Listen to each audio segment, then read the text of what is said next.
Joe Biden's grip on reality, the press, and the polls continue to slip, and thousands of patriots in D.C. take a stand for freedom with the anti-mandate and March for Life rallies. Hello, I'm Mike Huckabee, and this is The Breakdown.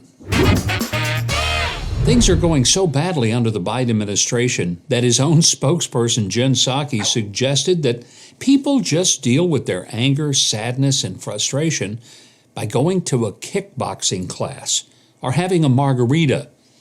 Well, I'm a teetotaler, and I don't think I'm going to be taking up kickboxing at this stage of life, so I guess I'll just have to deal with my frustration by continuing to report on this administration and counting the minutes until November, when I hope and pray the elections go the way the latest polls suggest that they will. The latest NBC poll is so bad for the Democrats that even Chuck Todd had to admit that most Americans no longer see President Biden as a competent president or effective. They don't see him as a good commander-in-chief or even easygoing and likable. That must have been painful for him to report. As Kurt Schlichter, writing for the Town Hall online news source, put it, the Democrats, Biden is FDR, and not just a desiccated, pervy old weirdo whose dreams have died. Their dreams of $5 trillion in handouts to bums and donors have died. Their dreams of enshrining their ability to cheat in elections have died. The Democrats can't even shatter norms, like the filibuster, competently. The Latinx community, which the Dems put all their faith in as part of an unstoppable future majority, is rejecting them, in large part because Democrats are the kind of people who use the word Latinx unironically. The rest are invading our country through what used to be a border. Inflation is up, the market is down, and November 2022 is approaching just over the horizon like a Tongan tsunami. Yes, it's all looking very bleak for Democrats, but as a Fox News poll shows, they still have the advantage on several issues, in some cases inexplicably. People actually think Democrats are better at uniting the country. Would you take President Biden's place with that?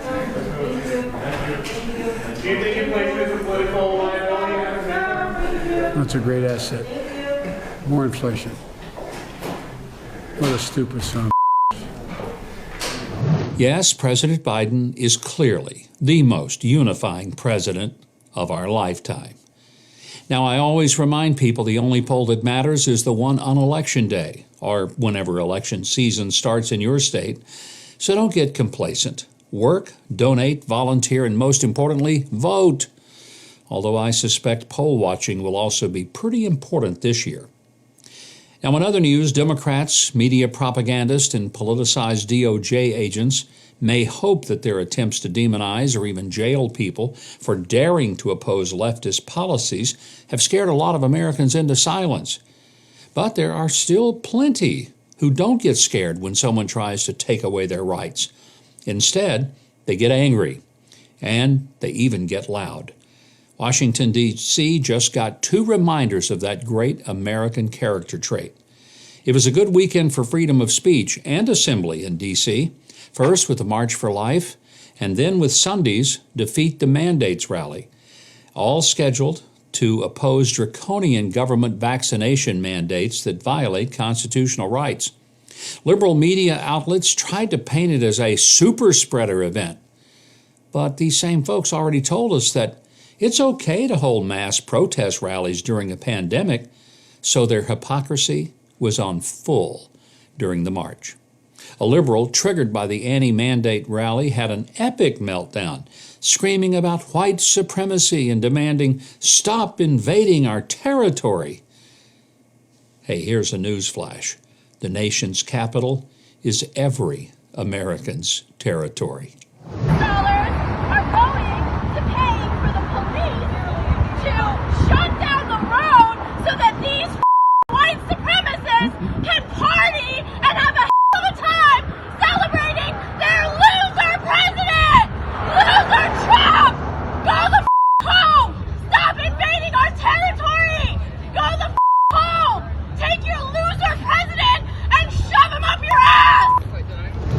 I can see why many Americans believe that Democrats belong to the more unifying party. Both events drew huge crowds despite the bitter cold, and separate marches for life were held in all cities across the country, drawing many more supporters nationwide. In fact, I attended the one in Little Rock last week. That jibes with the recent poll showing that 71% of Americans want more restrictions on abortion, not fewer. And as reported by the Catholic News Agency, a growing number of younger women are starting to turn against all the pro-abortion propaganda they've been deluged with. The more we learn about the science of what happens during a baby's development in the womb, and the more easily available contraceptives are, the more obvious the barbarism of killing babies in the womb has become. And that's why the horrific reality of abortion has to be papered over with fuzzy euphemisms like reproductive choice or women's health care. Never mind that the child gets no choice.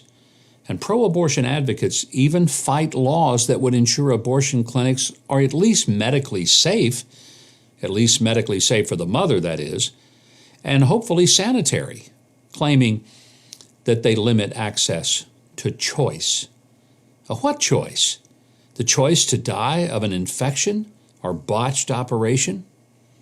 Our Catholic president and his vice president marked the anniversary of Roe v. Wade with a statement reading, quote, "We must ensure that our daughters and granddaughters have the same fundamental rights that their mothers and grandmothers fought for and won on this day 49 years ago." End quote.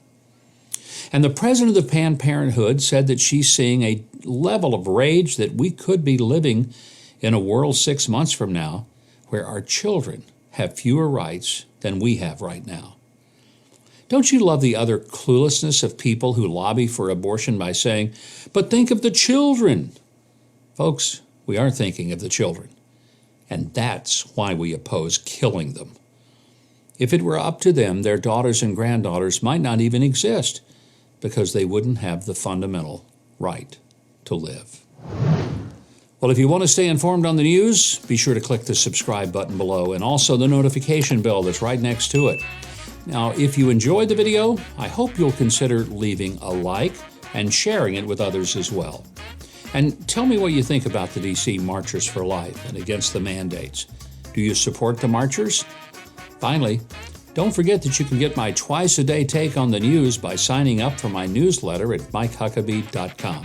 It's completely free, by the way. Well, that's going to do it for this edition of The Breakdown. I'm Mike Huckabee.